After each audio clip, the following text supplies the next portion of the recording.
Hello, dear friends. Today we're going to talk about bad days. You wake up in the morning and you don't recognize yourself. What happened? Who is this person? You feel out of sync. You feel nothing is going your way, and you are not half the guitarist you were yesterday, and for no apparent reason. Well, fear not. You're not the only one. We all experience these once in a while, and even great luminaries, great maestros like Paco de Lucia, people that you look up to, had bad days. Let me tell you a story. Back in 1994, I was fortunate to play for Paco in his house in Madrid. And after I played, Paco asked me, "What would you like to improve? What do you think you lack? What would make you happy?"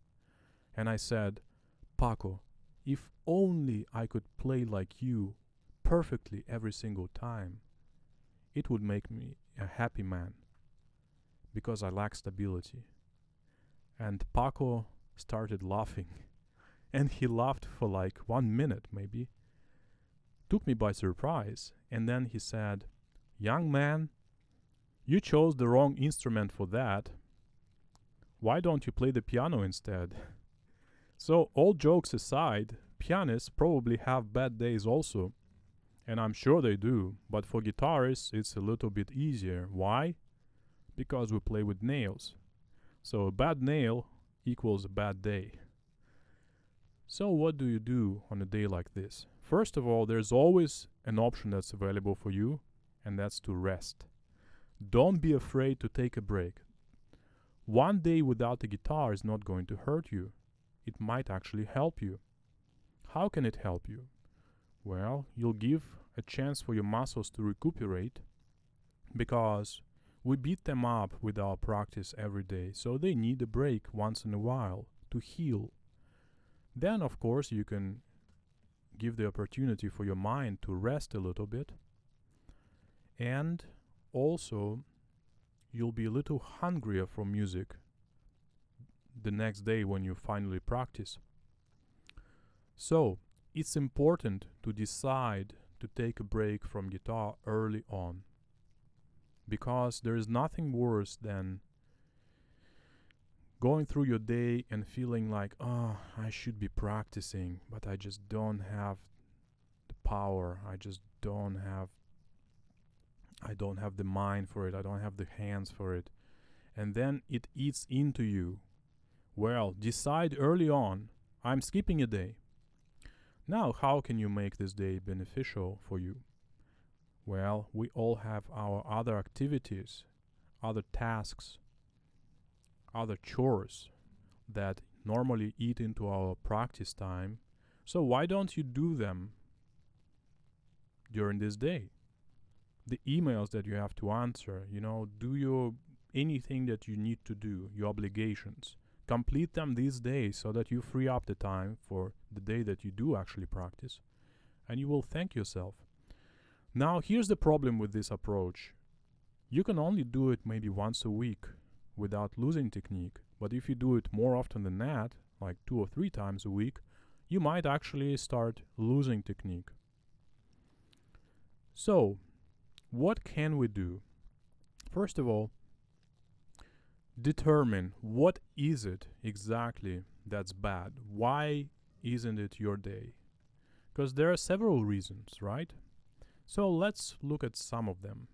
For example, reason number 1, tired brain and no energy. Foggy brain, you feel really down, you feel like laying down. Well, why don't you take a half-hour nap, a power nap? It really worked for me in the past. You take a power nap, you wake up, and this gives you a shot of energy, just enough to complete like a 2 or 3 hour session with guitar.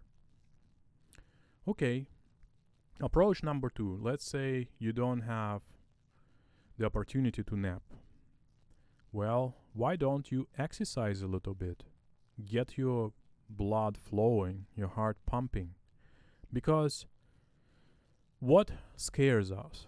on a day like this when we feel really down and low energy, exhausted? Well, even the thought of sitting down with guitar and going through a 2 or 3 hour practice session seems like it's not doable. Like, how can you pull yourself together to do that? If you exercise, you will feel ready. Your body will feel ready for an activity like guitar playing, which is a little easier on your body than running, for example.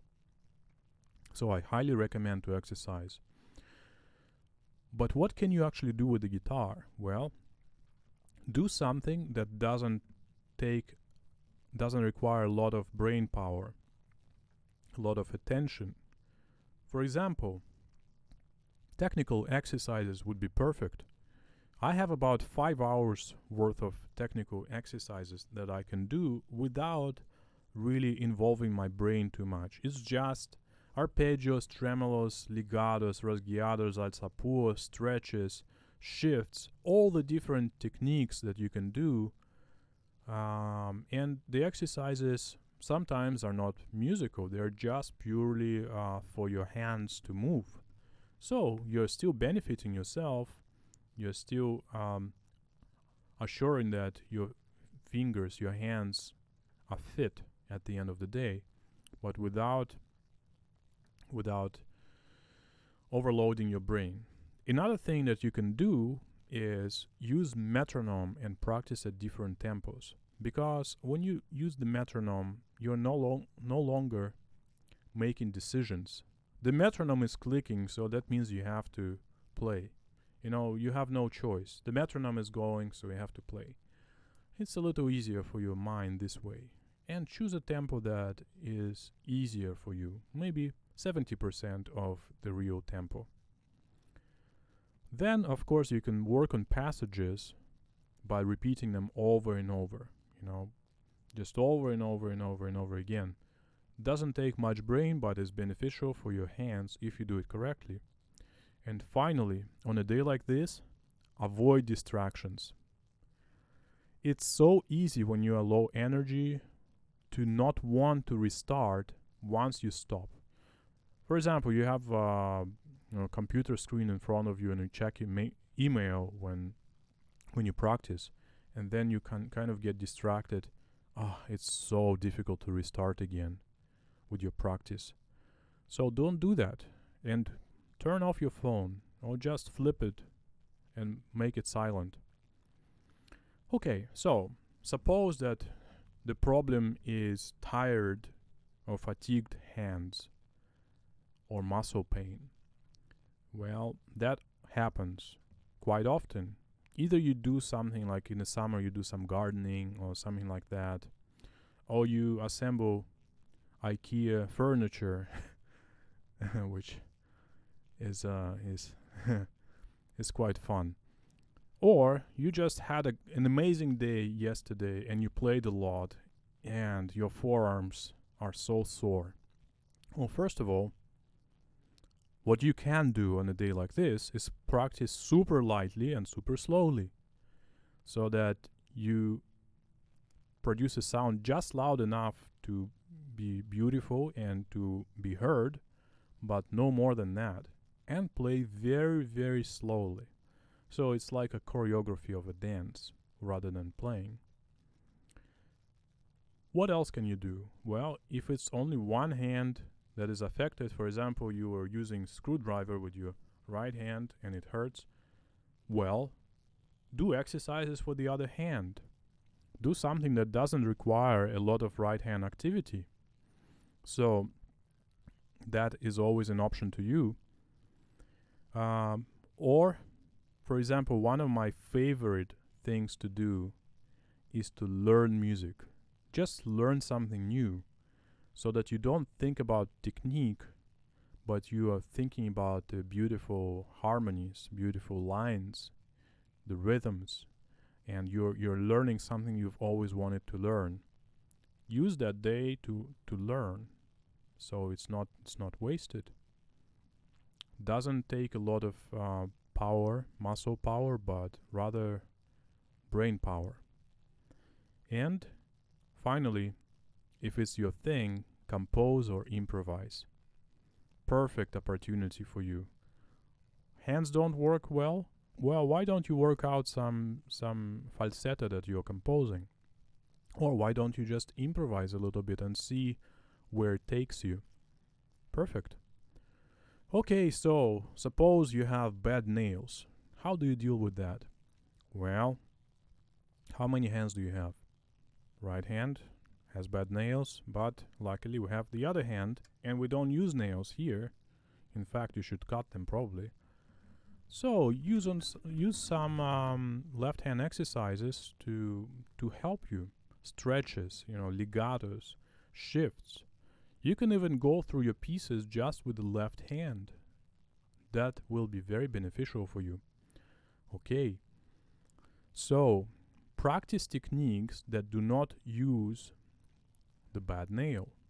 For example, if one of the fingers have bad nail, why don't you practice alza pur? Why don't you practice strumming? Why don't you practice your pulgar?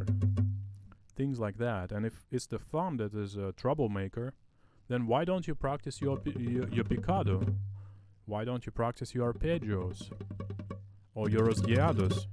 See, there are plenty of things that you can do. Also, practice those parts of the pieces that don't require extensive use of the affective nail. I think is going to be beneficial for you. For example, if it's the thumb that is affected, why don't you practice the arpeggio section or picado section so that you work on your pieces anyway. And also learn music. You can learn music even if your nail is bad. It's not the end of the world. So that deals with nails. And what if you just have no motivation and you feel dull? Just like no love for music today. Just something happened and the love disappeared. Happens. It happens. Why it happens, don't ask me, but it does. So my trick on a day like this is to listen to music that you love. Listen to something that inspires you 100% of the time. And for me, there are many artists that inspire me, many musical styles. But when it comes to flamenco, two people stand out. I would listen to Vicente Amigo with the singers José Mercé, El Pele, and Remedios Amaya, and Paco de Lucia with Camarón. Anytime I listen to those, I'm in heaven. I remember why I play the guitar, why I chose this, because I wanted to have this sound every single day. I wanted to be able to make that sound, produce that tone, and play those harmonies and rhythms. And then maybe it will make you want to grab the guitar and play. And when you do, try to sound like them. Try to emulate that. Try to look for that sound. So, friends, I hope that it helps you. Maybe on a good day or on a bad day. Well, there's no excuse. Go and practice. Take care.